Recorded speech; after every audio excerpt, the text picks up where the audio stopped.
कमी वयात जबाबदाऱ्या खांद्यावर येतात. ज्या माणसाला स्वतःची स्वप्न सोडून कष्ट करायला भाग पाडतात. तसंच काहीसं या माणसाच्या आयुष्यात देखील घडलं.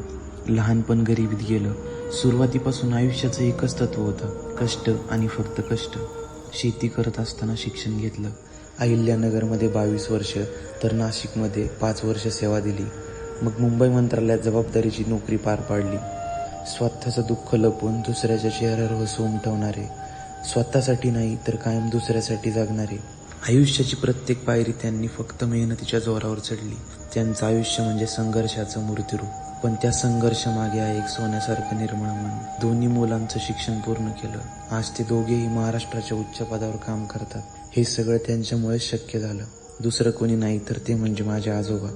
आजचा दिवस आमच्या सगळ्यांसाठी खास होता, कारण आज त्यांचा वाढदिवस नाही तर 75वा वाढदिवस होता. 75 वर्षांचा प्रवास, अनुभवाची शिदोरी, प्रेमाचं बंधन आणि कुटुंबाचा आधार.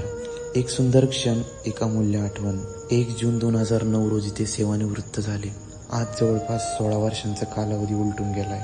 सगळं आयुष्य त्यांनी सुरळीत पार पाडलं. आता उरल्या आहेत त्या फक्त आठवणी आणि त्यांच्यासोबत ईश्वराची नित्यभक्ती. ज्याच्या कृपेने आयुष्य घडलं, त्याच ईश्वराच्या चरणी मन अर्पण केलं.